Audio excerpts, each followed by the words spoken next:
একজন প্রশ্ন করছে, জান্নাত জাহান্নাম তো বিজ্ঞান আবিষ্কার করতে পারে নাই, তাহলে জান্নাত জাহান্নামের কি অস্তিত্ব আছে?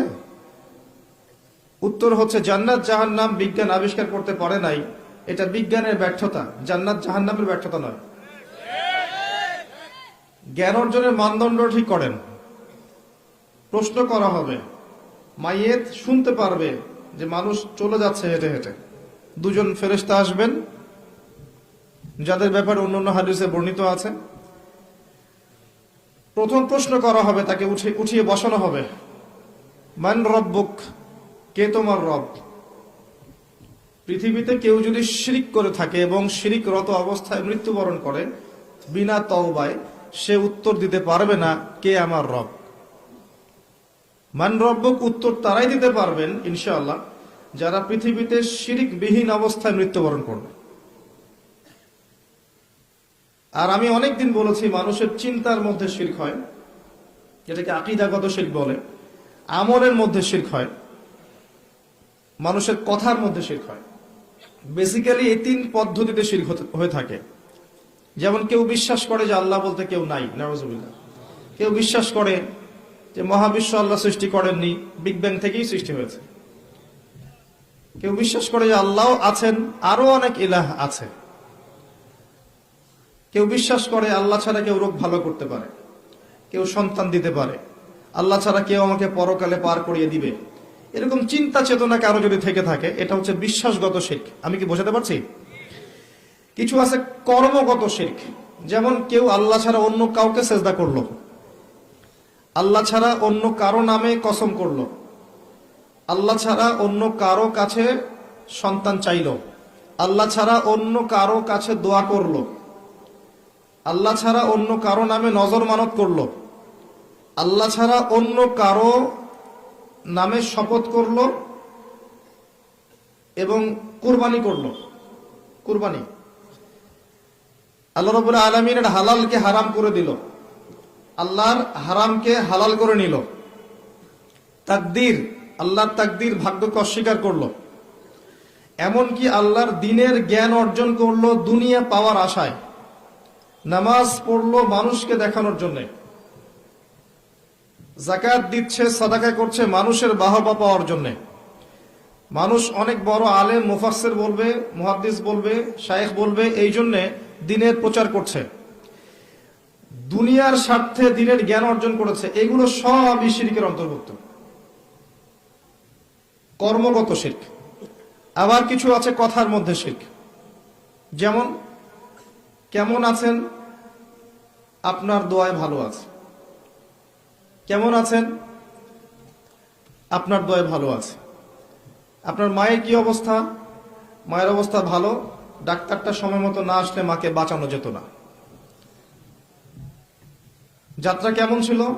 জার্নি খুব ভালো ছিল, ড্রাইভার অনেক ভালো ছিল, ড্রাইভারের দক্ষতায় অ্যাক্সিডেন্ট থেকে নিশ্চিত অ্যাক্সিডেন্ট থেকে বেঁচে গেছে।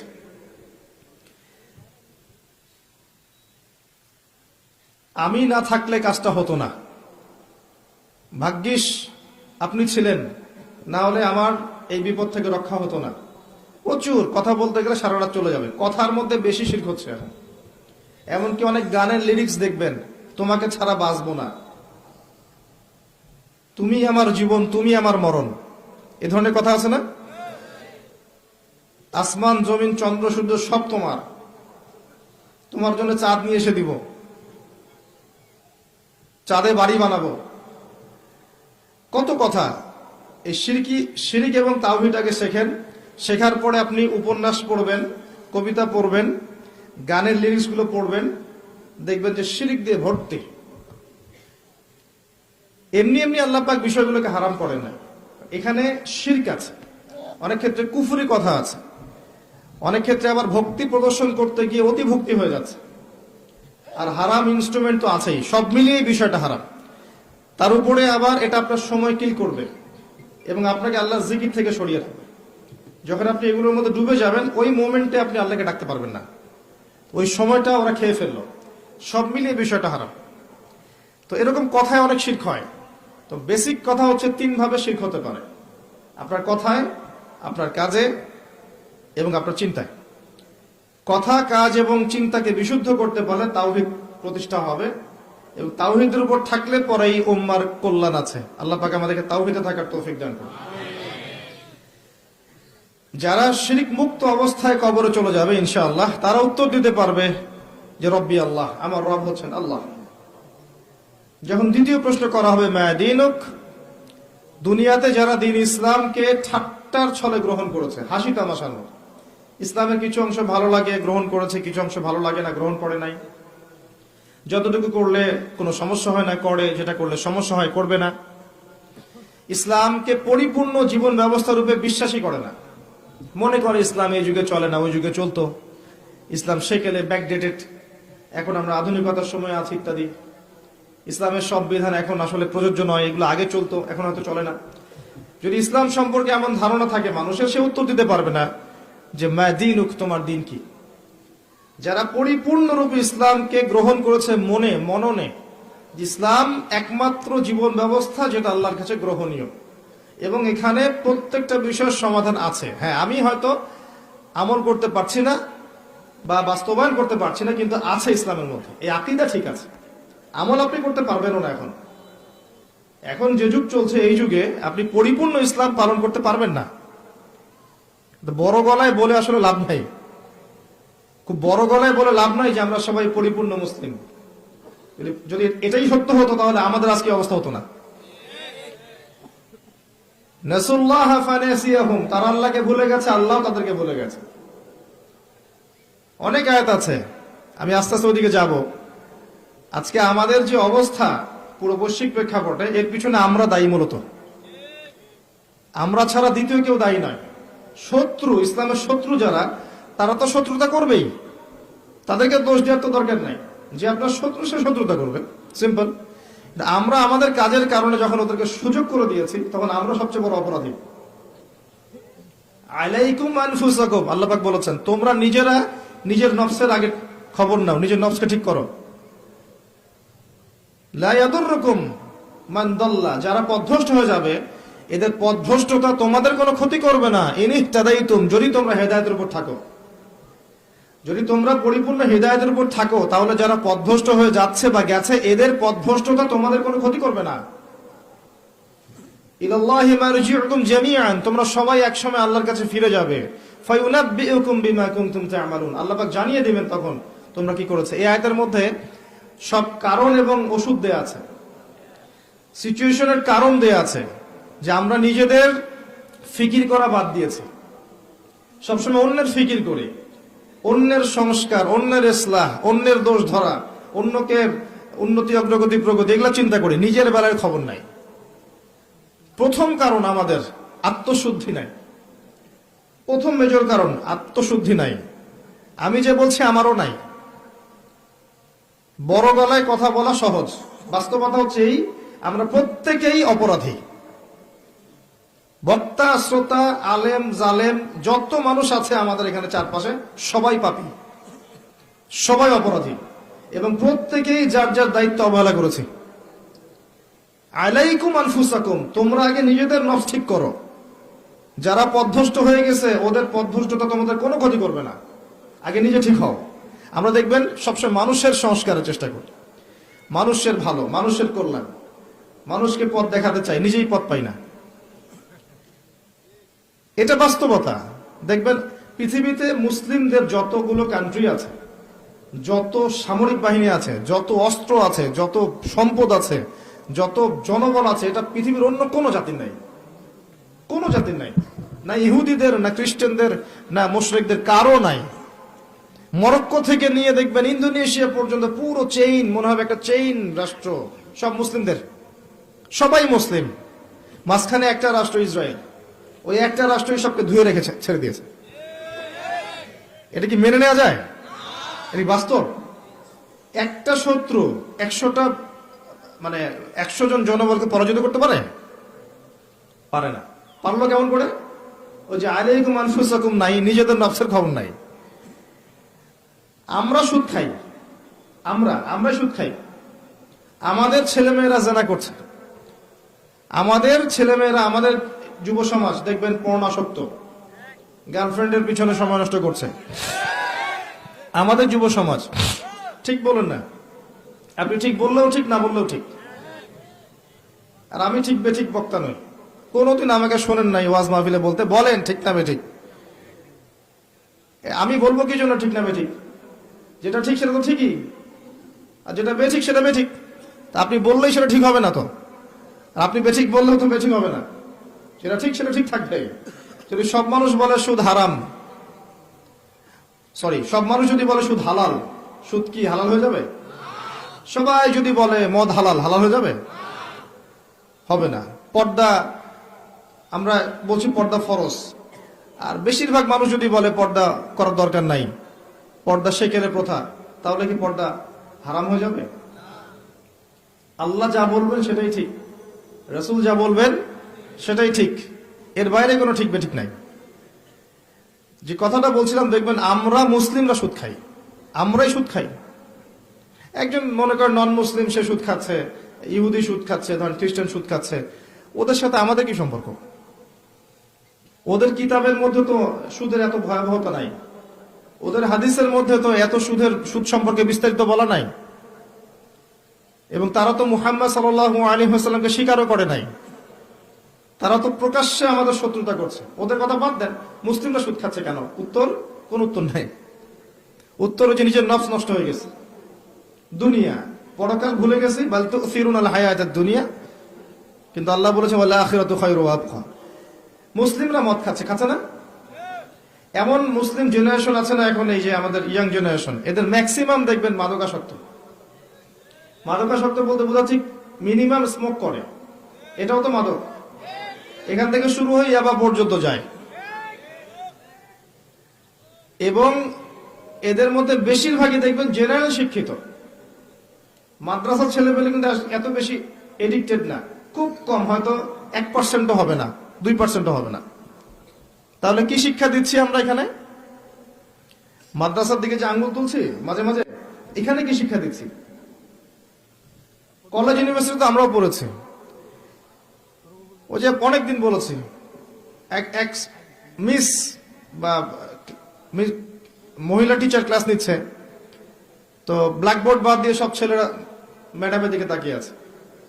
ছেলেদের ক্লাস নিচ্ছে মহিলা শিক্ষিকা, এবং তার মাশাআল্লাহ পোশাকও সুবহানাল্লাহ টাইপের। তো ব্ল্যাকবোর্ড দেখা বাদ দিয়ে সব ওইদিকে দেখছে।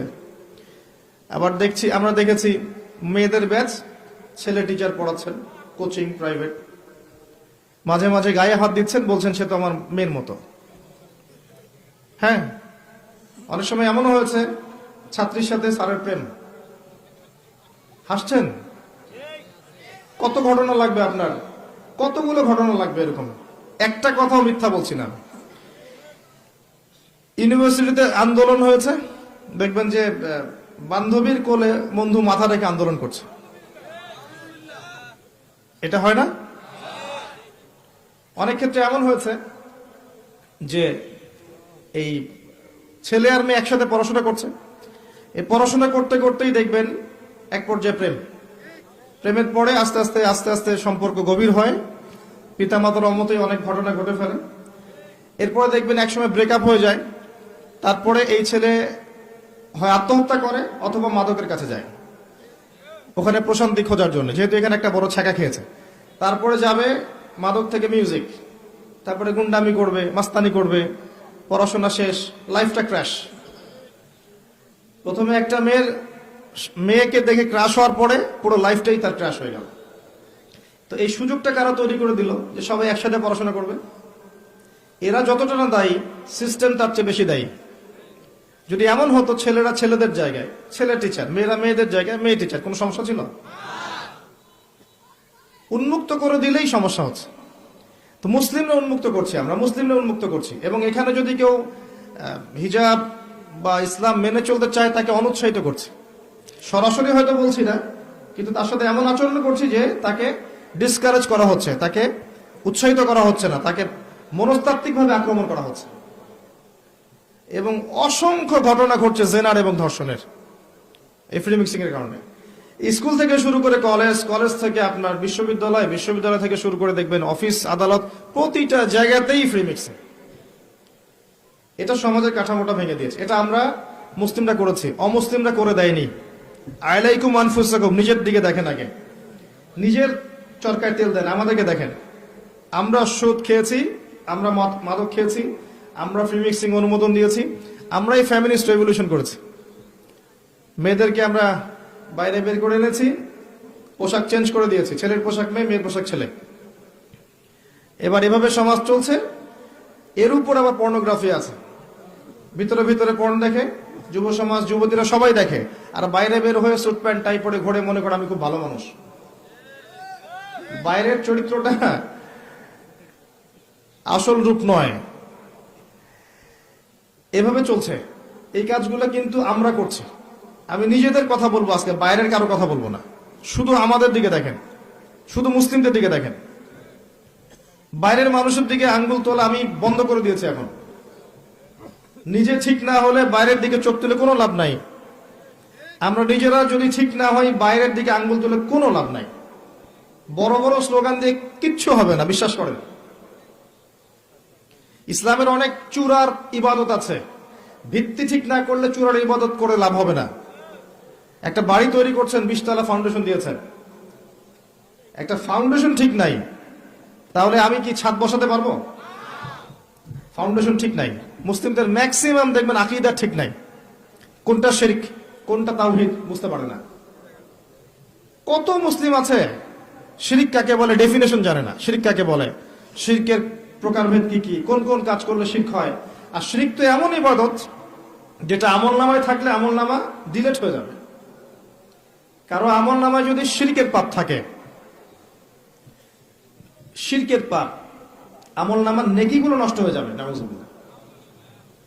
সূরা জুমারের মধ্যে আল্লাহ পাক বলেছেন, লাইন আশরাকতা লা ইয়াহবাতান্না আমালুকা, তুমি যদি শিরক করো হে নবী, তোমার আমল নষ্ট করে দেব আমি। সেখানে আমরা কি শিরক সম্পর্কে আমরা ওয়াকিফাল নই। মুসলিমদেরকে দেখেন, 5 ওয়াক্ত নামাজ কয়জন মুসলিম পড়ে? বেসিক কথায় আসেন, নামাজ তো বেসিক ইবাদত, তাই না? জামাতের কথাও না হয় বাদ দিলাম, মনে করেন জামাতের কথাও বাদ দিলাম, বেসিক জামাত ইসলামের কথা বলছি না, আবার মসজিদে জামাতে নামাজের কথা বলছি, মসজিদে নামাজের কথা বলছি। জামাতের কথা বাদ দেন, বেসিক বাসায় 5 ওয়াক্ত নামাজ কয়জন পড়ে? হাত তোলেন দেখি। আপনি জরিপ করেন, দেখেন বাসায় 5 ওয়াক্ত নামাজ কয়জন পড়ে দেখবেন।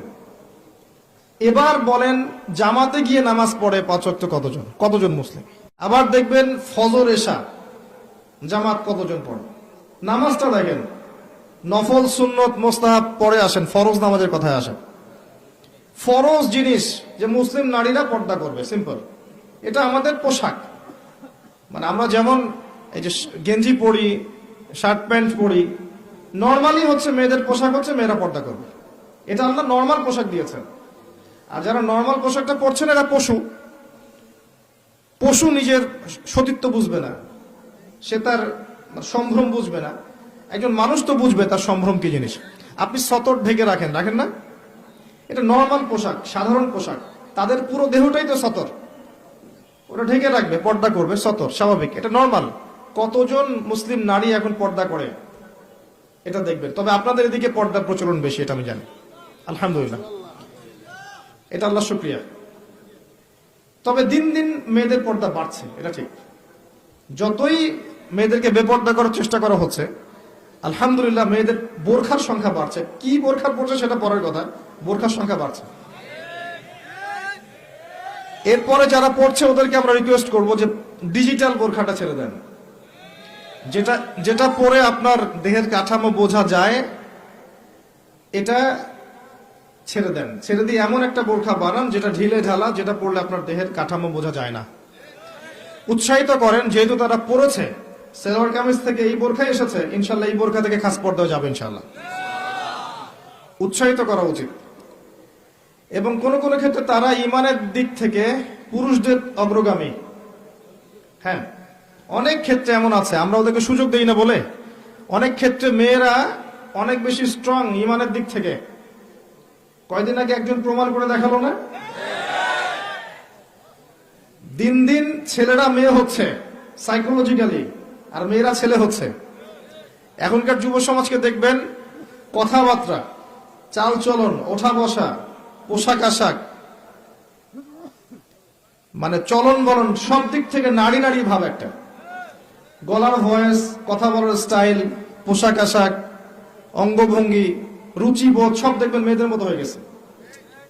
পুরুষের সেই গায়রত, শৌর্যবীর্য, ব্যক্তিত্ব, গলার ভয়েস কিছুই নাই, দেখবেন খেয়াল করে দেখেন।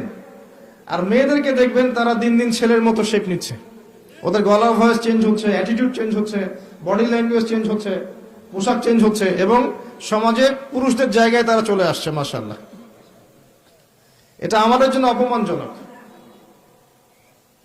এবং অনেক ক্ষেত্রে ইমানের ক্ষেত্রে তারা পুরুষদের অগ্রগামী হয়েছে, এটা আমরা বুঝতে পারছি দিন দিন।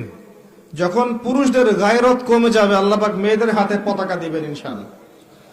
দেখেন, একজন নারী ইসমাঈল আলাইহিস সালামের মতো সন্তান জন্ম দিতে পারে। একজন নারী, একজন মুত্তাকি দিনদার মেয়েই পারবে ওমর রাদিয়াল্লাহু আনহু, খালিদ বিন ওয়ালিদ রাদিয়াল্লাহু আনহু তাদের মতো প্রজন্ম জন্ম দিতে।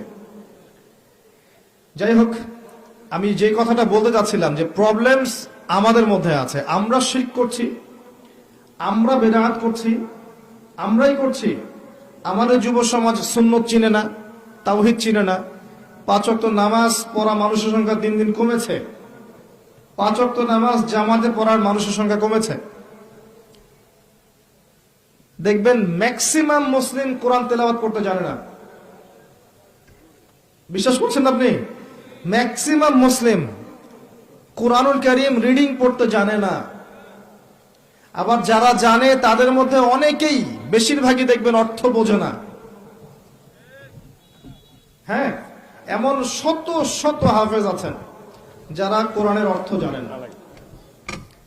এমন অনেক মুসলিম আছেন যারা কোরআন চোখেও পর্যন্ত দেখে নাই, এমনও প্রজন্ম আছে। হ্যাঁ, এটা আমাদের অবস্থা। এর উপরে কোরআনের আদেশ মানা, নিষেধ, বর্জন করা, এগুলো তো অনেক দূরের কথা। কতজন মুসলিম পার্ট টাইম বোঝেন? আংশিক, ফুল টাইম না, পার্ট টাইম। কতজন মুসলিম পার্ট টাইম ইসলামের দাওয়াত দেয়? বলেন তো, কতজন মুসলিম পার্ট টাইম ইসলামের দাওয়াত দেয়? আপনার আমাদের অবস্থা দিকে তাকান। এ দেখেন, তাওহীদ, সুন্নত, আপনার নামাজ, আপনার অর্থনৈতিক জীবন, পর্দা, যুব সমাজ, প্রতিটা ক্ষেত্রে দেখবেন আমরা পিছিয়ে পড়েছি। তো আল্লাহ যে বলেছেন আলাইকুম আনফুসাকুম, তোমরা নিজেদের অবস্থাকে ঠিক করো। নিজের অবস্থা ঠিক না করলে কি আমাদের দ্বারা অন্যের সংস্কার হবে? একজন ব্যক্তি যদি ঠিক না হয়, কখনো পরিবার ঠিক হবে? পরিবারগুলো ঠিক না হলে সমাজ কখনো ঠিক হয়? আর সমাজ নেই তো রাষ্ট্র, রাষ্ট্র নেই তো বিশ্ব। মূল কথা ব্যক্তির দিকে ফিরে আসে। মানুষ মনে করে একজন ব্যক্তি চেঞ্জ হলে আর এমন কি হবে। না ভাই, একটা বাতি থেকে আরেকটা বাতি জ্বলবে, আরেকটা বাতি থেকে আরেকটা বাতি জ্বলবে। এভাবেই দেখবেন আস্তে আস্তে আলোকিত হবে পরিবেশটা, অন্যথায় হবে না। রাসূলুল্লাহ সাল্লাল্লাহু আলাইহি ওয়াসাল্লাম মক্কার 13 বছর ধরে একটা একটা করে বাতি জ্বালিয়েছেন। জ্বালান নাই? এই বসেন এখানে, কি সমস্যা আপনার? এই ফটো সেশন করতে আসছেন এখানে? আশ্চর্য একটা ব্যাপার। এখানে কোরআনের কথা হচ্ছে, হাদিসের কথা হচ্ছে, আপনি পিকচার তুলছেন। সুবহানাল্লাহ, এই হচ্ছে অবস্থা। আল্লাহ পাক সূরা আরাফে বলেছেন, ওয়ালাকাদ যারা'না লিজাহান্নামা কাসীরাম মিনাল জিন্নি ওয়াল ইনস লাহুম কুলুবুন লা ইয়াফকাহুনা বিহা। প্রচুর মানুষ আর জিনকে দিয়ে আমি জাহান্নাম পূর্ণ করব। কি অপরাধ?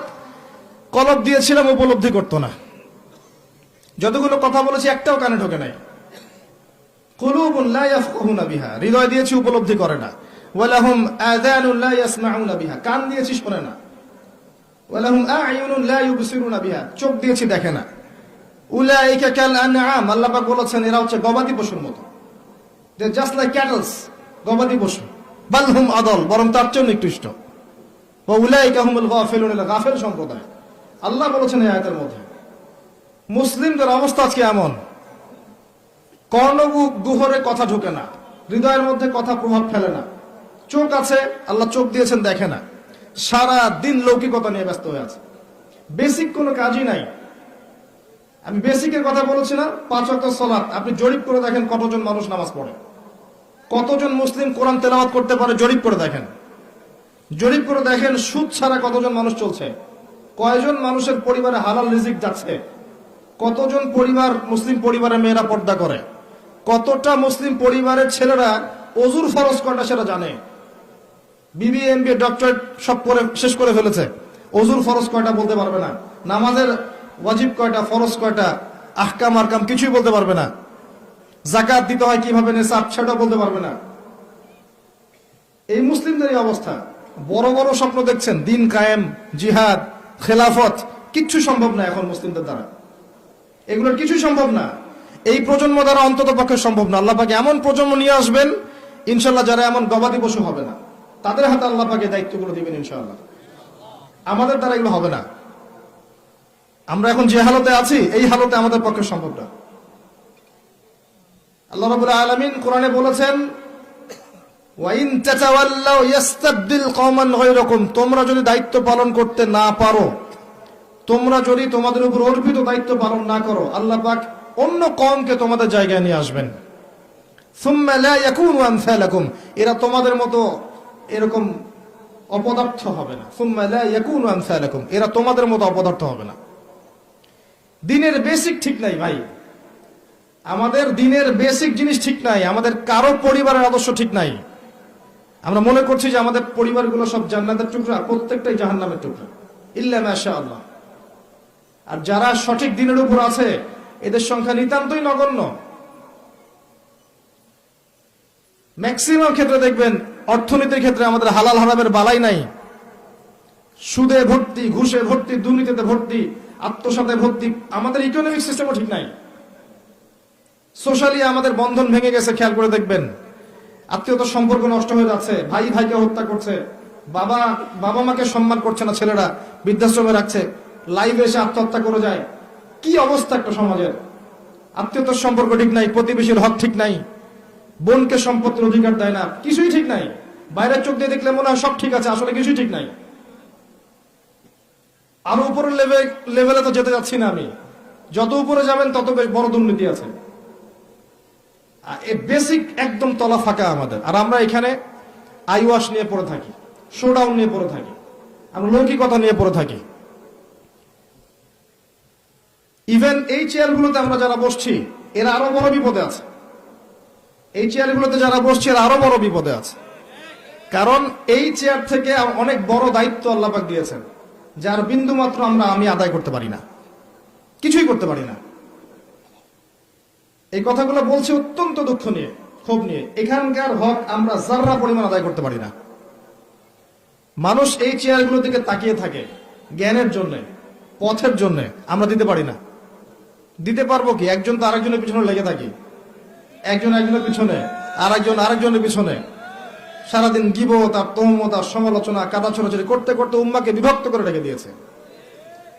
ইল্লা মাশাআল্লাহ, কিছু মানুষ অবশ্যই আছেন যাদেরকে আপনি এত বেশি ফেসবুকে দেখবেন না, ইউটিউবে দেখবেন না, দেখবেন রাতের অন্ধকারে তারা তাহাজ্জুদের নামাজে দাঁড়িয়ে আছে, আল্লাহর কাছে কান্নাকাটি করছে। ওইসব ওলামায়ে কেরামকে দেখতে পারবেন না। তারা আছে বলেই হয়তো এখন পর্যন্ত সব ঠিকই আছে, আল্লাহু আলাম। তারা দোয়া করেন, মাদ্রাসা চালান, ছাত্র তৈরি করেন, আলেম তৈরি করেন, তারা পরবর্তীতে মানুষকে ভালো কিছু দেয়। তারা এত লৌকিকতার প্রদর্শন করে না। পরকালের সেলিব্রিটি আসল সেলিব্রিটি, দুনিয়ার সেলিব্রিটিজমের কোনো দাম নাই। আমাদের কমন সেন্স গুলো দিন দিন নষ্ট হয়ে যাচ্ছে, জানেন? আমাদের কমন সেন্স গুলো কমে যাচ্ছে। দেখবেন আপনার বাড়ির পাশে জোরে গান বাজছে, আপনি গিয়ে বলবেন ভাই একটু কমায় দেন, আরো জোরে বাড়াই দিবে। রাস্তা দিয়ে একটা মেয়ে যাচ্ছে, দেখবেন ওড়নাটা গাড়ির সাথে পেঁচিয়ে মেয়েটা পড়ে গেছে, দেখবেন মানুষ হা করে হাসছে। খেয়াল করে দেখবেন মানুষ হাসবে। কমন সেন্স নাই, একটা মেয়ে বিপদে পড়ছে, ওকে দেখে হাসবে, এরকম হচ্ছে। কমন সেন্স একেবারে কমে গেছে আমাদের। দেখবেন মুসলিমরা ইবাদত করতে গিয়ে আবার দেখবেন এমন কিছুর সেজদা করছে যার নিজেরই পরকালে ঠিক নাই। প্রকৃতি পূজা শুরু করছে মুসলিমরা, এখন জড়বস্তুর পূজা শুরু করছে মুসলিমরা। মুসলিমরা নিজেদের ধর্মের দায়িত্ব এমন কিছু মানুষের হাতে অর্পণ করেছে যে মানুষগুলো ধর্ম বোঝে না, কমন সেন্স নষ্ট হয়ে গেছে। ওয়াজ মাহফিলের সিজনে এসে দেখলাম ওয়াজ মাহফিলের নামে যা হচ্ছে, মানে এগুলোর কিছু কিছু খণ্ডচিত্র যদি বলতাম তাহলে বুঝতেন যে আসলে অবস্থা কেন এরকম। একটা কারণেই বলবো না, কারণ নিজের ঘরের কথা মানুষকে বলতে নেই। এখানে এই চেয়ারগুলোতে যতক্ষণ এমন কিছু মানুষ না বসবেন যাদের কথা এবং কাজে মিল আছে, যাদের অন্তরটা পরিশুদ্ধ পবিত্র, যারা শুধুমাত্র আল্লাহর সন্তুষ্টির জন্য আল্লাহর দ্বীনের খেদমত করতে চান, যতক্ষণ পর্যন্ত এই মানুষগুলো এই চেয়ারগুলোতে না বসবে ততক্ষণ পর্যন্ত এই কথাগুলো মানুষের কলবে তাসির করবে না। প্রচুর কথা শুনেছেন সারা জীবনে, কতগুলো কথা আপনার কলিজা আঘাত করেছে এটা খেয়াল করবে। এক রাত মাহফিল করলাম, বাসায় গিয়ে চলে গেলাম, ঘুমিয়ে গেলাম, বাকি দিনগুলো নর্মাল স্বাভাবিকভাবে যাচ্ছে। এটাই যদি হয়ে থাকে তাহলে এই মাহফিলের উদ্দেশ্য সফল হবে না। একটা কনস্ট্রাকটিভ বিষয় জানবেন, বুঝবেন, এটা আপনার জীবনে প্রভাব বিস্তার করবে, এটা আপনি আরো 10 জনকে বলবেন, প্রচার করবেন, প্রসার করবেন, তখন গিয়ে এটা সার্থকতা লাভ করবে। আমার অভিজ্ঞতায় গাড়ি থেকে নামবো বা একজন নামবে, সেখানে একটা আইওয়াশ, সেখানে একটা শোডাউন। নামছি আমি, শোডাউন, চারপাশে 10 জন ক্যামেরা নিয়ে দাঁড়িয়ে থাকবে, মানে কি একটা অবস্থা, মানে মনে হয় জান্নাত থেকে একজন জান্নাতের সার্টিফিকেট প্রাপ্ত মানুষ নেমে আসছে। এত লৌকিকতার কি দরকার আছে? এত ফটো সেশন কেন করতে হবে? হেঁটে হেঁটে আসবে, মানুষের ঠেলায় আসা যাচ্ছে না, কি সে তাকে নিয়ে এত ব্যস্ত হওয়ার কি আছে? তিনি আসবেন আল্লাহর জন্য বিনয়ের সাথে হেঁটে আপনাকে 2টা কথা শোনাবেন দিনের, সিম্পল। তিনি কি ভোট চাইতে আসছেন? তাহলে দেখবেন তারপরে ওয়াজ করা শেষ, ওয়াজও মাশাআল্লাহ দেখবেন আগা মাথা কিছু নাই, কনস্ট্রাকটিভ কোনো কথা নাই, কেচ্ছা কাহিনী বয়ান, যার কোনো দলিল নাই, যার কোনো ভিত্তি নাই। মাঝে মাঝে একটু রঙ্গ তামাশা করবে, অঙ্গভঙ্গি করবে, একটু গান টান গিয়ে শোনাবে, এখন এগুলো চলছে। আর মানুষ তো ইস্যু পাগল এবং ফ্যান্টাসি পাগল, মজা নিতে পছন্দ করে বাঙালি, এটা থেকে মজা পাবে। ওয়াজের টাকা উসুল হয়েছে আমার। তারপরে দেখবেন যদি কিছু কথা বলেও থাকে, এর বিরুদ্ধে 10টা কথা, ওর বিরুদ্ধে 20টা, এর গীবত 10টা, ওর গীবত 20টা, এর মাঝখানে 2-1টা কোরআন হাদিসের আয়াত শুনিয়ে দিল সুর করে, মানুষ মনে করলো মাশাআল্লাহ অনেক সুন্দর ওয়াজ হয়ে গেছে। ওয়াজও শেষ, সবাই গোল করে তাকে ঘিরে ধরে সেলফি স্ট্রম, একদম ঝড় উঠতেছে। কি শিখলেন ওয়াজে? তাহলে সে হাত নাড়াতে নাড়াতে গাড়িতে উঠে চলে গেল। গাড়িতে উঠে যাওয়ার আগে এবার টাকা নিয়ে কেচাল, অ্যাডভান্স আর ইয়েটা মেলে নাই, ব্যাস ওখানে একটা সিন ক্রিয়েট হচ্ছে। তারপর দেখা যাবে আয়োজক করেছে এমন মানুষ যারা ওদের উদ্দেশ্য সার্থক হয়ে গেছে, মাহফিল শেষ, হুজুরের আর কোনো খবর নাই, সে এবার নিজের টাকায় গাড়ি ঠেলে বাসা নিয়ে যাচ্ছে। বিভিন্ন চিত্র দেখতে হয়েছে আমাকে এই সিজনে। অল্প কিছু কথা বলবো, মানে ভিতরটা এত নোংরা হয়ে গেছে আমাদের, এই কারণে বাইরের অবস্থা এমন হচ্ছে। আমি একটা কথাই বলবো আজকে বাজে, একটা টপিকে কথা বলবো শুধু, সেটা হচ্ছে আলাইকুম আনফুসাকুম, নিজের নফসকে ঠিক করেন, আত্মশুদ্ধি অর্জন করেন, নিজে ঠিক হন, বাকি সব ঠিক হয়ে যাবে ইনশাআল্লাহ। আমি এটা আমাকে বলছি আগে, এরপর আপনাদেরকে বলছি। আল্লাহ পাক বক্তা শ্রোতা উভয়কে আমল করার তৌফিক দান করুন। শুধু নিজে চিন্তা করেন, অনেক বড় চিন্তা আপাতত বাদ দেন, জাস্ট নিজেকে নিয়ে ভাবেন, আপনার আত্মাটাকে পরিশুদ্ধ করেন, সব ঠিক হয়ে যাবে ইনশাআল্লাহ। একটা আত্মা যদি পরিশুদ্ধ হয়, তার মানে এই আত্মা দিয়ে আর কোনো দুর্গন্ধ ছড়াবে না। আর একটা একটা করে আত্মা অপবিত্র হতে হতে সমাজটা দুর্গন্ধময় হয়েছে। কি জিনিস? আপনার দেহটাই শুধু দেহ নয়, এর সাথে একটা আত্মা আছে। আত্মা আসলো কোথা থেকে? রুহের জগৎ থেকে। এই জায়গাটা ভালো করে বোঝেন, আত্মা কোথা থেকে আসলো?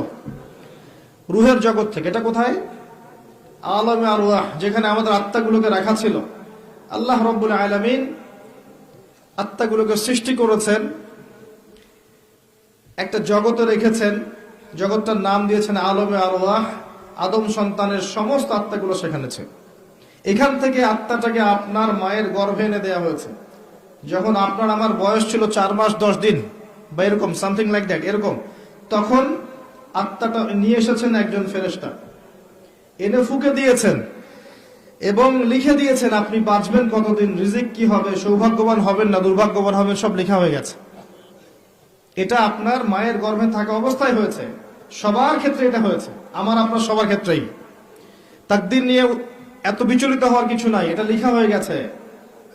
এরপরে আপনি যখন ভূমিষ্ঠ হয়েছেন, আস্তে আস্তে আস্তে আস্তে আপনি বড় হয়েছেন। আপনার দেহটা শুধু বড় হয়নি, আপনার ভিতরে একটা আত্মাও ছিল, এরও কিছু চাহিদা এসেছে। চারপাশের অনেক কলুষিত বিষয় দেখে আত্মাটা কলুষিত হয়েছে, আবার অনেক ভালো কাজের মধ্য দিয়ে আত্মাটা আবার উন্নতিও লাভ করেছে। কিন্তু আল্লাহ পাক মূল যে বিষয়টার কথা বলছেন সেটা হচ্ছে কদ আফলাহা মান যাক্কাহা। যে ব্যক্তি এই নফসটাকে, আত্মাটাকে পরিশুদ্ধ করতে পারলো, সে ব্যক্তি সফল হয়ে গেল। ওয়া কদ খাবা মান দাসাহা। যে ব্যক্তি এই নফসটাকে পরিশুদ্ধ করতে পারলো না, সে ব্যক্তি ধ্বংস হয়ে গেল। দেহের পরিশুদ্ধতা সবকিছু নয়। দেহের যে ইবাদতগুলো আছে, আমাদের নামাজ, যাকাত দিচ্ছি, অর্থনৈতিক ইবাদত, নামাজ পড়ছি, ফিজিক্যাল ইবাদত, হজ করছি, উমরা করছি, রোজা রাখছি, এই ইবাদতগুলো পূর্ণতা পাবে না যতক্ষণ পর্যন্ত আত্মা পরিশুদ্ধ হচ্ছে না। আমার কথা কি বোঝা যায়? আত্মার মধ্যে যদি রিয়া থাকে, অহংকার থাকে, কুফর থাকে, শিরক থাকে, মোহ থাকে, দুনিয়ার ভোগ বিলাসের মত্ততার মোহ থাকে, আপনি এই আত্মা দিয়ে আপনি ইবাদত করতে পারবেন না। ইবাদত আপনার আপ টু দ্য মার্ক হবে না। আত্মার মধ্যে কিছু বিষয় আছে যেগুলো আপনার ইবাদতকে অনেক বাড়িয়ে দিবে, যেমন ঈমান। কোথাকার বিষয়? দেহের না আত্মার? তাকওয়া কিসের বিষয়? দেহের না আত্মার? তাওয়াক্কুল, আল্লাহ ভরসা কোথায় থাকে? দেহে না আত্মায়? ভালোবাসা, আল্লাহর প্রতি ভালোবাসা কোথায় থাকে? দেহে না আত্মায়? আল্লাহর প্রতি বিনয় কোথায় থাকে? দেহে না আত্মায়? আল্লাহর ভয় কোথায় থাকে? দেহে না আত্মায়? সবকিছু আত্মা কেন্দ্রিক। ঈমান, তাওহীদ, আপনার মোহাব্বত, তাওয়াক্কুল, তাওয়াজু, প্রতিটা বিষয় কার সাথে সম্পর্কিত? আত্মার সাথে। আবার এই আত্মার মধ্যে যদি আপনি নিয়ে আসেন রিয়া, অহংকার, হিংসা, বিদ্বেষ, এই বিষয়গুলো চলে আসে, আল্লাহ দ্রোহিতা, কুফর, আত্মাটা নষ্ট হয়ে যাবে। ওই আত্মা দিয়ে দেহের ইবাদত তখন কবুল হচ্ছে না। তাহলে মূল বিষয়টা কি? আত্মার পরিশুদ্ধি। এটা আল্লাহ পাক বলছেন আলাইকুম আনফুসাকুম, তোমরা প্রত্যেকে নিজ নিজ নফসকে ঠিক করো। এখন কি কি করলে আপনার নফস ঠিক হতে পারে? সবগুলো এক লেকচারে বলা সম্ভব নয়। এই জায়গায় মনোযোগ দিয়ে শোনেন, কয়েকটা খালি টিপস বলবো কি কি কাজ করলে আপনার আত্মা পরিশুদ্ধ হতে পারে। এটা সবচেয়ে ইম্পর্টেন্ট কাজ এখন মুসলিম উম্মার। এক নাম্বার কাজ হচ্ছে আপনাকে তাওহীদ বুঝতে হবে, শিরক থেকে দূরে থাকতে হবে। এক নাম্বার কাজ, যে কথাটা আমি প্রথমে বলেছিলাম। 2 নাম্বার হচ্ছে রাসূলুল্লাহ সাল্লাল্লাহু আলাইহি ওয়াসাল্লামের সুন্নাহর উপর নিয়মিত আমল করতে হবে, অন্য কোনো আদর্শ গ্রহণ করা যাবে না। দৈনিক যে সুন্নাহগুলো আছে, এই সুন্নাহগুলো অ্যাপ্লাই করতে হবে। আমি প্রফেটিক লাইফস্টাইল নিয়ে আরো লেকচার দিয়েছি, ওখানে পাবেন। ঘুমানো থেকে শুরু করে একদম সকাল থেকে রাত, পুরো জীবনটাকে আপনি কিভাবে সুন্নাহ মাফিক কাটাতে পারেন, এই বিষয়ে অনেক লেকচারও আছে, বইপত্র আছে, পড়ে নেবেন। আজকে ওই দিকে আমি কথা বলছি না। এতটুকু বলবো, প্রতিটা কাজ মুহাম্মদ সাল্লাল্লাহু আলাইহি ওয়াসাল্লামের সুন্নাহ মাফিক করলে পরে আপনার পুরো জীবনটাই হবে ইবাদত। এই জন্য আল্লাহ পাক আপনাকে সৃষ্টি করেছেন, ওয়া মা খালাকতুল জিন্না ওয়াল ইনসা ইল্লা লিয়াবুদুন। এটাই হচ্ছে সেই আয়াতের ব্যাখ্যা। আর আমরা আল্লাহর ভালোবাসা পেতে চাইলে তার রাসূলকে অনুসরণ করতেই হবে, আদারওয়াইজ অন্য কোনো ভাবে আমরা তার ভালোবাসা পাবো না। যদি কেউ মুহাম্মদ সাল্লাল্লাহু আলাইহি ওয়াসাল্লামকে বাদ দিয়ে অন্য আদর্শ গ্রহণ করে, সে তার হাত কামড় দিবে, কিয়ামতের মাঠে আক্ষেপ করতে থাকবে, ইয়া লাইতানি ইত্তাখাযতু মা'আর রাসূলি সাবিলা। সে বলবে ইয়া ওয়াইলাতা লাইতানি লাম আত্তাখিয ফুলানান খলিলা, সেই কথা বলবে। এটা 2 নাম্বার। 3 নাম্বার হচ্ছে কোরআন এবং সুন্নাহ এমন মানুষের কাছে গিয়ে শেখা, এটা বেশি ইম্পর্টেন্ট। প্রথমে তাওহীদ, তারপর সুন্নাত, এরপর হচ্ছে সোহবত। কোরআন এবং সুন্নাহ এমন মানুষের সংস্পর্শে গিয়ে শেখা যাকে দেখে আপনি কোরআন সুন্নাহ শিখতে পারবেন। এটা বেশি ইম্পর্টেন্ট। মানুষ স্বভাবগতভাবেই দেখে শিখে। সাহাবায়ে কেরাম রাদিয়াল্লাহু আনহুম আজমাইন তারা কিন্তু বই পড়ে ইসলাম শেখেন নাই। আমার কথা বুঝতে পারছেন? আল্লাহর রাসূল কিন্তু সূরা একটা কাগজে লিখে দিয়ে বলেননি বাসায় গিয়ে পড়ে শিখে নিও, এই হাদিসগুলো পড়ে বাসায় শিখে নিও। বরং তারা সব সময় রাসূলের সাথে থাকতেন। তিনি কিভাবে ওঠেন, কিভাবে বসেন, কেমন করে কথা বলেন, কখন রাগ হন, কখন হাসেন, কিভাবে খান, কেমন করে ইস্তেঞ্জা করেন, সব দেখতেন তারা। দেখতেন না? এমনকি ব্যক্তিগত সময়েও তারা বাসায় চলে যেতেন, গিয়ে শিখতেন। রাসূলকে না পেলে তার স্ত্রী থেকে জিজ্ঞাসা করতেন কেমন করে রাসূল এটা করেন, কেমন করে ওটা করেন। এটা হচ্ছে সুহবাত। এখন আমরা কি রাসূলকে পাবো? কিভাবে পাবেন? তার হাদিসগুলো আপনার বাসায় আছে, এই হাদিসগুলো পড়ে আপনি জানতে পারবেন, কিন্তু আপনি প্র্যাকটিক্যাল বুঝতে পারবেন না। প্র্যাকটিক্যাল কোথায় বুঝবেন? যে ব্যক্তি বা যে আলেম, যে শায়েখ, যে ওস্তাদ, যে মুআল্লিম, যার কাছে, যার ভিতরে সুন্নাহগুলো ইনস্টল করা আছে, তাকে দেখে শিখতে পারবেন। কথা বুঝতে পারছেন? এমন ব্যক্তি যে আপনাকে পড়াচ্ছেন, মুআল্লিম বা ওস্তাদ বা বক্তা বা শায়েখ বা মুহাদ্দিস বা আলেম, যিনি, যার কাছে গিয়ে আপনি ইসলাম শিখছেন, তার মধ্যে যদি সুন্নত থাকে তখন আপনি এই সোহবতটা পাবেন। এখন এমন মানুষের সংখ্যা কি খুব বেশি না কম? কিন্তু থাকবে। আল্লাহ পাক যেহেতু বলেছেন ইয়া আইয়ুহাল্লাযীনা আমানু কুনু মা'আস সাদিকিন, সত্যবাদীদের সাথে থাকো, আপনি ইনশাআল্লাহ খুঁজে পাবেন। কিয়ামত পর্যন্ত ইয়াদ থাকবে না? থাকবে না? অতএব কিয়ামত পর্যন্ত এমন মানুষও থাকবে ইনশাআল্লাহ। খুঁজে নিতে হবে, খুঁজে নিতে হবে। ডিফিকাল্ট আপনার জন্য, কারণ আপনি বাহ্যিকভাবে যাদেরকে দেখে মনে করছেন ইসলামের একদম কান্ডারি, দেখবেন তাদের ভিতরে ইসলাম নাই। এমন অনেক মানুষ আছে, আছে না? বাহ্যিকভাবে দেখে মনে হবে দিনের কান্ডারি, ভিতরে নিজের ইসলাম নাই। তো এখানে আল্লাহর কাছে দোয়া করতে হবে, আল্লাহ যেন আমাদেরকে উত্তম ওস্তাদ দান করেন, উত্তম শায়েখ দান করেন, উত্তম আলেম দান করেন, যাদেরকে দেখে আমরা দিন শিখতে পারি। এটা সোহবত। সোহবত ছাড়া আত্মশুদ্ধি হবে না। কারণ আপনার আমার মধ্যে কি ভুল ত্রুটি হচ্ছে এটা তারা ধরিয়ে দিতে পারবেন। এবং অনেক বিষয় সূক্ষ্ম আছে, যে আপনি বিনয়ী হচ্ছেন না অহংকারী হচ্ছেন, আপনি গায়রতওয়ালা হচ্ছেন নাকি নিজের ব্যক্তিত্বকে নষ্ট করছেন, এগুলো তারা ধরতে পারবেন, আপনি পারবেন না। নূর আছে যাদের মধ্যে, আল্লাহর নূর যাদের মধ্যে আছে, তাদেরকে দেখে শিখতে হবে। কিভাবে? ওই মূসা আলাইহিস সালামের মতো। মনে আছে মূসা আলাইহিস সালাম সফর করলেন খিজির আলাইহিস সালামের কাছে যাবেন বলে, তার কাছে জ্ঞান শিখবেন বলে। খিজির আলাইহিস সালামের সাথে সফর করে তিনি জ্ঞান শিখলেন। যেই খিজির আলাইহিস সালাম আল্লাহর নূর দিয়ে দেখছিলেন, যেটা মূসা আলাইহিস সালাম দেখতে পারেন নাই। মূসা আলাইহিস সালাম বলছেন কেন নৌকা ফুটা করলেন, কেন বাচ্চাকে হত্যা করলেন, কেন দেয়াল নির্মাণ করলেন? কিন্তু খিজির আলাইহিস সালাম আল্লাহর নূর দিয়ে দেখছিলেন। তিনি বলেছেন যদি নৌকা ফুটা না করতাম তাহলে জলদস্যু নিয়ে যেত, যদি বাচ্চাকে হত্যা না করতাম বাচ্চা বড় হয়ে বড় কাফের হতো, যদি এই দেয়াল নির্মাণ না করতাম এর নিচে থাকা গুপ্তধন এই এতিম বাচ্চারা পেত না। পড়ে দেখেন সূরা কাহফ। বাহ্যিক চোখ দিয়ে মূসা আলাইহিস সালাম যা দেখেছেন তা সত্য ছিল না। আল্লাহর নূর দিয়ে, অন্তর্দৃষ্টি দিয়ে খিজির আলাইহিস সালাম যা দেখেছেন এটা ছিল সত্য। ওইরকম মানুষের কাছে যেতে হবে, তাহলে গিয়ে আপনি আত্মশুদ্ধি অর্জন করতে পারবেন। সোহবত ছাড়া হবে না, একা একা হবে না। আর যদি এমন কাউকে না পান তাহলে কি হবে? তাহলে যারা দিনদার মানুষ তাদের কমিউনিটির মধ্যে থাকেন, যারা দুনিয়াদার, দুনিয়া নিয়ে পড়ে আছে, সারাদিন দুনিয়ার ফিকির, এদের সাথে মিশিয়েন না। কথা বুঝতে পারছেন না? দুনিয়াদারদের সাথে বেশি মিশেন না, যারা দিনদার ওদের সাথে মেশেন। যে আপনাকে পরকালে কথা স্মরণ করাবে এর সাথে মেশেন, ইনশাল্লাহ আপনি আল্লাহ নূরের মধ্যে থাকবেন। যত দুনিয়ার ভিতরে ঢুকবেন তত আপনি হারিয়ে যাবেন, দুনিয়ার মধ্যে যত ঢুকবেন তত হারিয়ে যাবেন। আর আমাদের এখনকার চলাফেরার মধ্যে পরিবার, সমাজ, অর্থনীতি, ব্যবসা, মুআমালাত সবখানে দেখবেন দুনিয়ার আলাপ বেশি।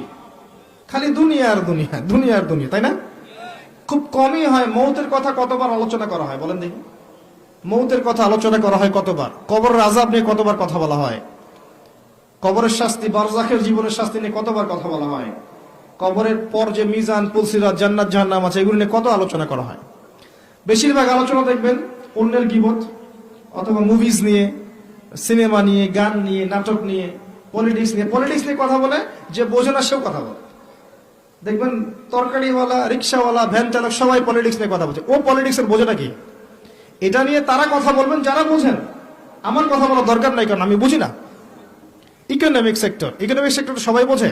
যারা ইকোনমিক্সের দক্ষ তারা বুঝবে ইকোনমিক সেক্টর কি, ব্যাংকিং সিস্টেম কি, ওয়ার্ল্ড কারেন্সি কি, ওয়ার্ল্ড অ্যাফেয়ার্স কি হচ্ছে, এগুলো তারা বুঝবেন, তারা কথা বলবেন। দেখা যায় সবাই সব বিষয়ে কথা বলতে যায়, আর সমস্যা বাড়ে। যে ধর্ম ভালো বোঝেন তিনি ধর্মের কথা বলবেন। মানে আমরা আমাদের কথাগুলোকে বেশিরভাগ সময় অহেতুক নষ্ট করি, যেটা বুঝি না সেটা নিয়ে কথা বলি। অহেতুক কঠিন কঠিন সাবজেক্ট, কঠিন কঠিন দর্শন, তত্ত্ব, এগুলো নিয়ে কথা বলতে থাকি, অথচ বাস্তবতার সাথে এগুলো কোনো সম্পর্কই নেই। এগুলো আমাদের আত্মাটাকে নষ্ট করছে। আমি একটা লেকচারে বলেছিলাম, আবারও বলছি আপনাদের সামনে, ইবনুল কাইয়ুম রাহিমাহুল্লাহ বলেছেন, উনি একজন বড় আলেম ছিলেন, বড় মুজাদ্দিদ, যার সমপর্যায়ের আলেম এখন খুঁজে পাওয়া দুষ্কর। ইবনে তাইমিয়া রাহিমাহুল্লাহর ছাত্র। তিনি বলেছেন কিছু কিছু হালাল কাজ আছে যেগুলো মানুষের অন্তরকে মেরে ফেলে। কিছু হালাল কাজ আছে যেগুলোর অতিরিক্ততা মানুষের অন্তরকে মেরে ফেলে। যেমন 1 নাম্বার, বেশি কথা বলা। বেশি মানুষের সাথে কথা বলবেন, অন্তর মরে যাবে। 2, মানুষের সাথে বেশি মেশা। বেশি বেশি মানুষের সাথে মিশবেন, আপনি মানুষের দ্বারা প্রভাবিত হবেন। আর বেশিরভাগ মানুষ যেহেতু অজ্ঞ হবে এবং খারাপ হবে, আপনার ভেতরে খারাপই ঢুকে যাবে। 3 নাম্বার, বেশি খাওয়া। যারা বেশি খায় এদের কলব মরে যায়। আর মাশাআল্লাহ এখন দেখা যায় এরকম চেয়ারে বসে এমন অনেকেই কথা বলি যারা ভুঁড়ির ভারে হাঁটতে পারে না। কথা কি বুঝতে পারছেন? এই চেয়ারে বসা মানুষের তো ভুঁড়ি থাকার কথা না। এটা তো সুন্নত নয়। আমার তো দেহের মধ্যে আমি সুন্নত অ্যাপ্লাই করতে পারি নাই, আমি মানুষকে সুন্নত শেখাবো কি?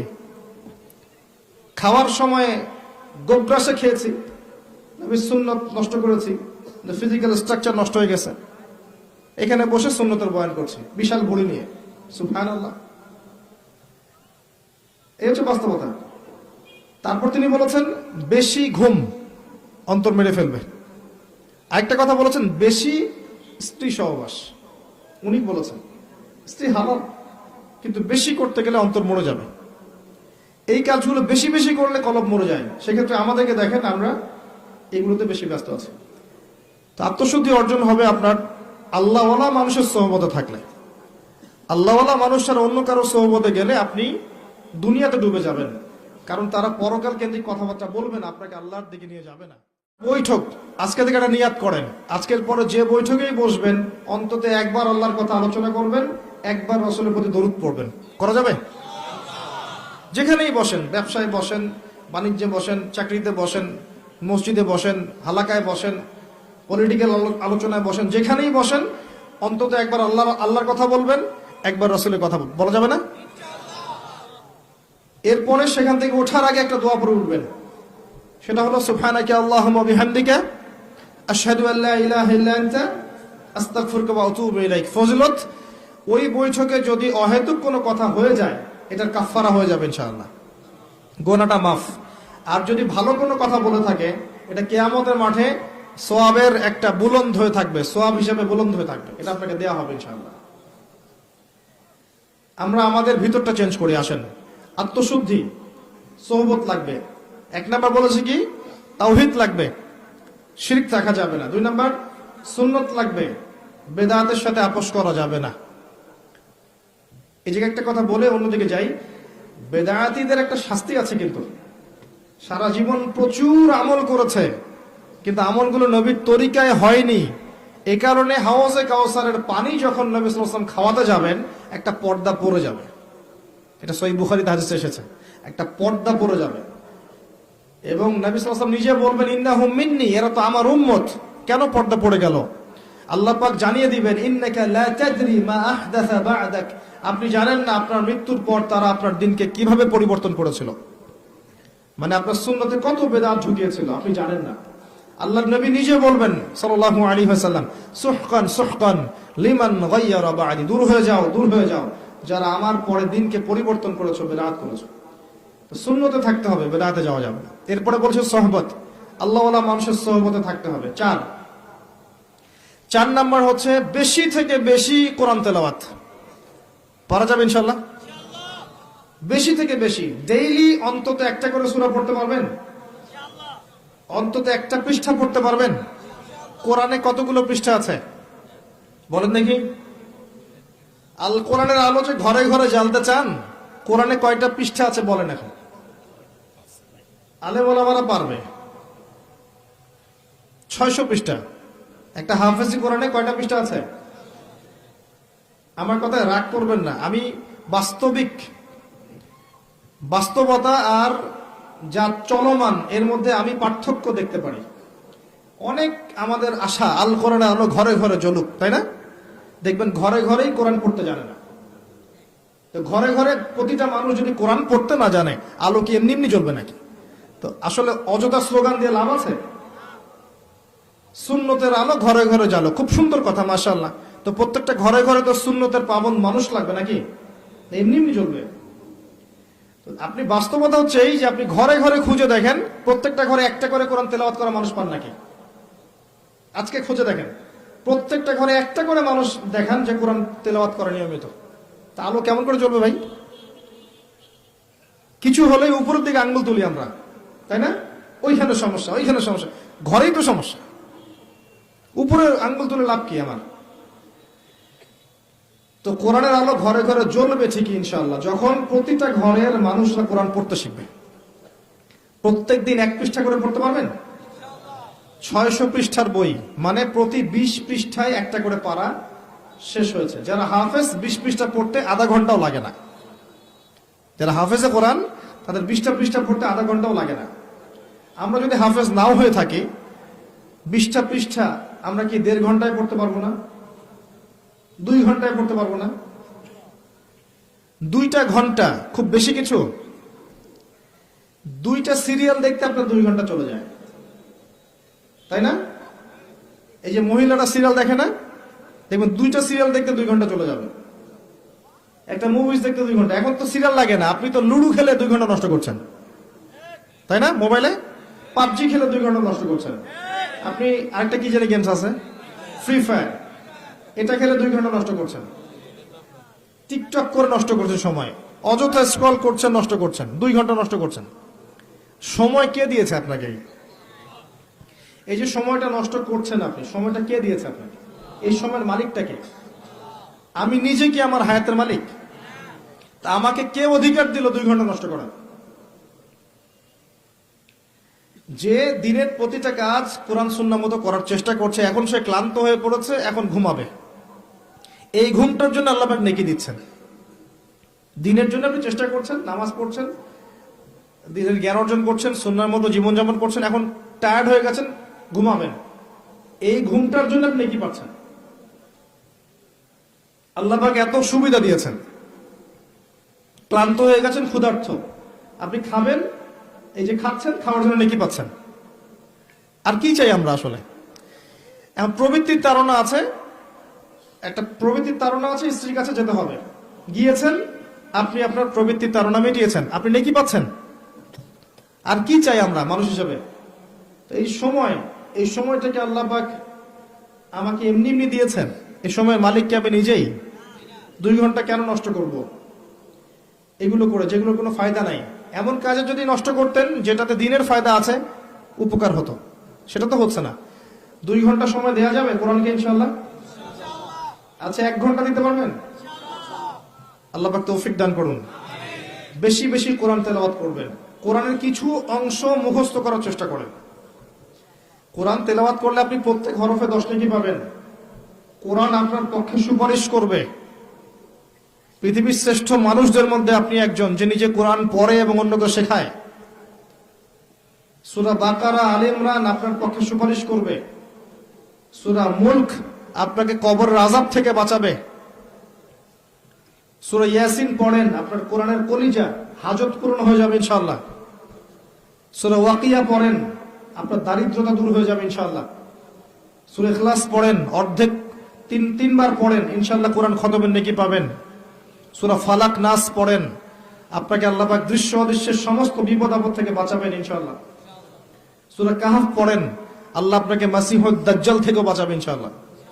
কোরআনকে সময় দেন, অর্থটা বোঝার চেষ্টা করেন, কিছু অংশ হিফজ করেন। যেমন সূরা বাকারার প্রথম 5টা আয়াত মুখস্থ করেন। সূরা বাকারার 255 নম্বর আয়াতটা মুখস্থ করেন, আয়াতুল কুরসি মুখস্থ করেন। সূরা বাকারার শেষের 3টা আয়াত মুখস্থ করেন, লিল্লাহি মা ফিস সামাওয়াতি থেকে ফানসুরনা আলাল কওমিল কাফিরিন পর্যন্ত মুখস্থ করেন। সূরা মুলক মুখস্থ করেন। সূরা কাহফের প্রথম 10 শেষ 10 আয়াত মুখস্থ করেন। সূরা আলে ইমরানের শেষের 10 আয়াত মুখস্থ করেন। সূরা আর রহমান মুখস্থ করেন। সূরা ইয়াসিন মুখস্থ করেন। ফালাক, নাস, ইখলাস, কাফিরুন এগুলো মুখস্থ করেন। পারবেন না? সারা জীবন কত বই পড়েছেন ভাই, ম্যাথামেটিক্সের সূত্র পড়েছেন, ফিজিক্সের, কেমিস্ট্রির, বায়োলজির কঠিন কঠিন টার্মস পড়েছেন, ইকোনমিক্স পড়ছেন, কঠিন সাবজেক্ট। অনেকে পলিটিক্যাল সায়েন্স পড়েন, কঠিন সাবজেক্ট। আইআরএ পড়েন, ইন্টারন্যাশনাল রিলেশনশিপস, কঠিন সাবজেক্ট। বিবিএ করছেন, এমবিএ করছেন, কত সাবজেক্ট পড়ছেন, মেডিকেল সায়েন্স পড়ছেন, দাঁত ভাঙা শব্দগুলো পড়ছেন, মুখস্থ করছেন। এক একটা ডেফিনেশন মুখস্থ করতে দাঁত ভেঙে যায়। কিন্তু কোরআনের এই 100-200 আয়াত মুখস্থ করার তৌফিক হবে না।